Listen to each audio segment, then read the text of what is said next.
My name is Haley Kayode. I'm 14 years old and I'm excited to just say what I'm passionate about. Yeah, I'm excited to hear what you're passionate about. Okay, so we're gonna jump into maybe two or three softball openers. Um, One, what is your favorite activity to do right now outside of school or work? Outside of school or work? Definitely softball. How long have you been playing for?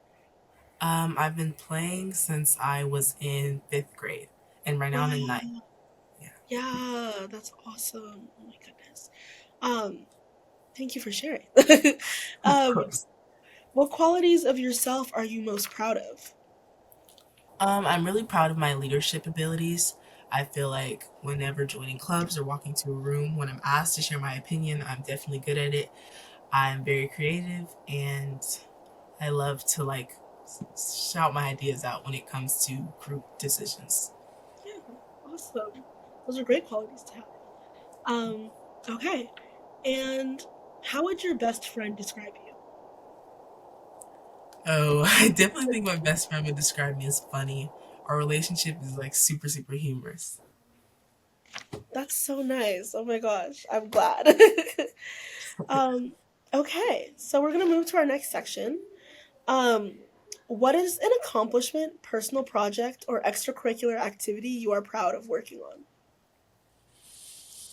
Working on definitely Girl Scouts. Girl Scouts has opened my eyes to a lot, and I've had Yeah. so much fun with all my sisters.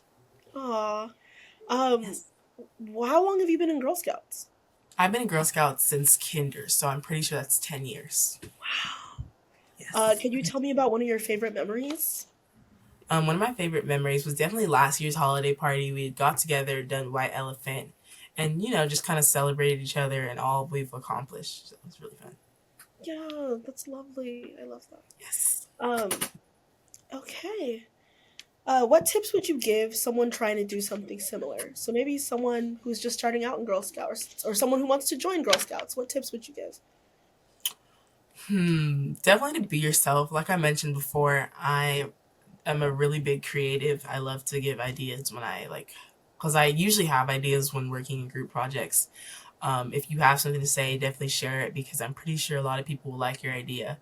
And in like awkward settings, it's like just make other people feel comfortable, and they'll most likely make you feel comfortable too when coming in. Yeah, that's great advice. Thank you for sharing. Mhm.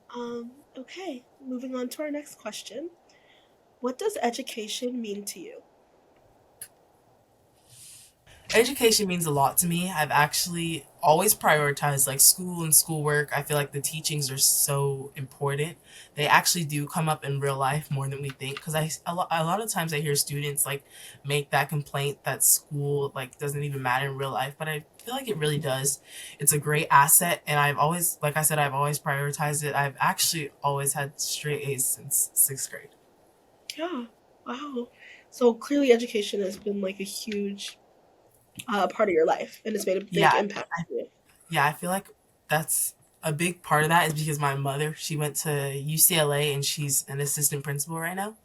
And Um, she has always like enforced that onto me that school needs to be my number one priority.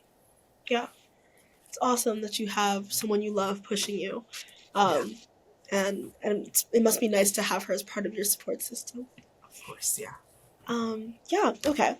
What's a topic, subject, or skill that you think should be taught in schools? And it doesn't have to be a topic that already exists, like math or whatnot. Just something that you think that's important that should be taught in schools. All right. So I do, like I mentioned before, my passion throughout Girl Scouts, I've learned a lot about our I feel like the population who's a lot less fortunate doing community service projects and helping others.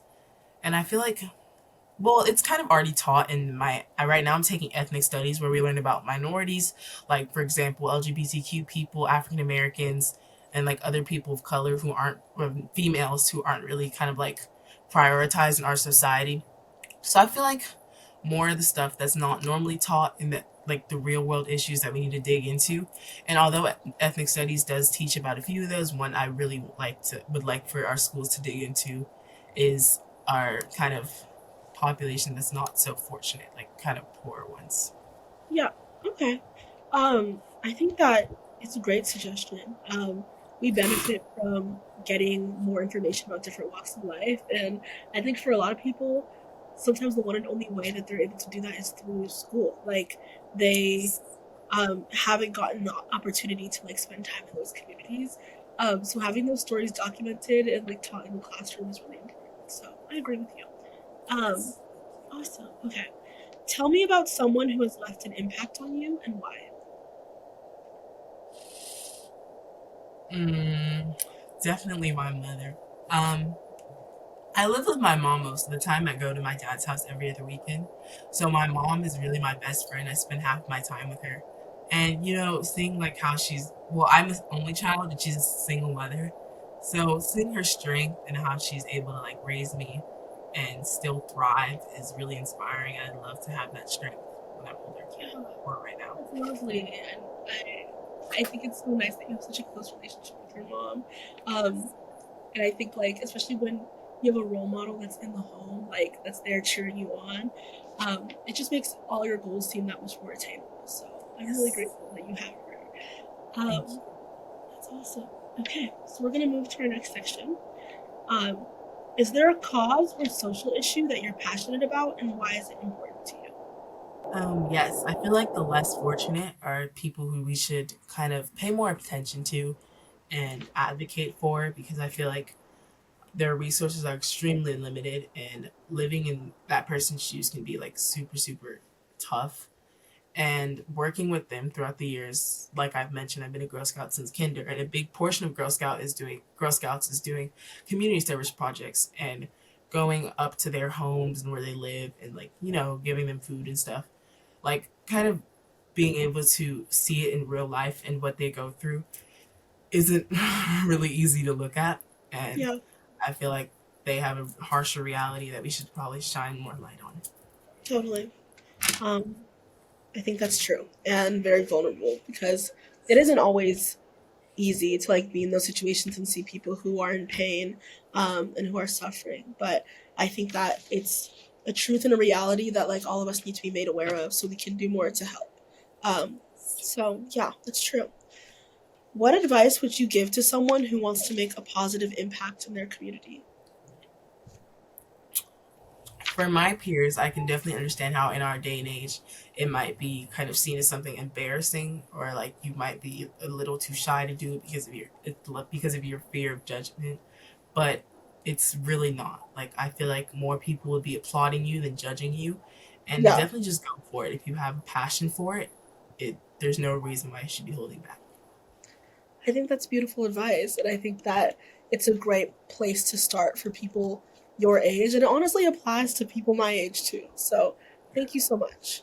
Uh-huh. Um, okay, moving on to our next question. What is a challenge you have had to work through, and how has it shaped you? I feel like societal beauty standards, those were definitely enforced in my childhood. I grew up a little bigger than I was now, and I kind of was bullied a lot and wasn't treated the best. And I was kind of forced into changing. And it's something that I would like be in my head about all the time. So that was a huge like issue to overcome, but I'm definitely better now. Yeah. Um, how would you say that it's shaped you as an adult, like, or not even as an adult, as a 14-year-old? How would you say that that experience has impacted you? It's most definitely made my skin thicker. Um, it showed me that people's opinions aren't really priority because even after losing weight and after changing, I'm still the same person that I am.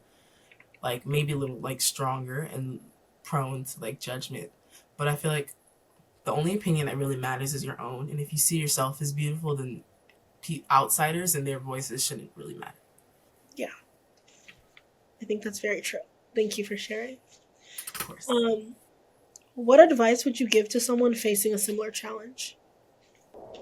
I definitely tell them that it's okay and that you don't need to change for anybody. I feel like beauty is definitely within, and what's on the outside is way different from what's on the inside.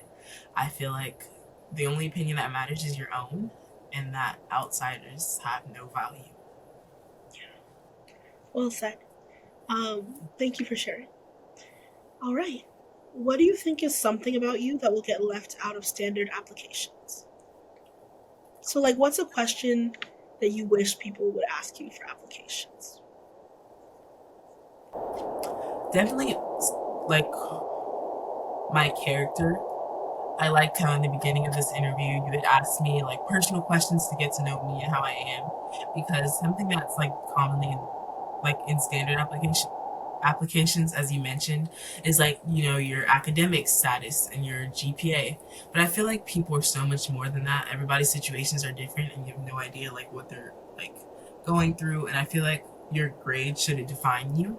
And if you look at a kid and then you look at their academics, you think, oh, this person isn't like, I guess you could say like someone you'd be interested in depending on the application. But I feel like characters, like, they should ask more about my character because I'm a good person. Yeah, very well said. I think that that is an opinion that a lot of people hold, and I think that the world would be a better place if we weren't judged by um, number values and more of like what Yes. makes up our character, because that Yes. often is like the biggest determinant of performance anyway. So yeah, so well said. Okay, we're at our last question. Um, what would you say to a student who will be doing their storyteller interview? I definitely say be yourself. I came into this interview extremely nervous, but I'm leaving now. It's like way more comfortable and confident.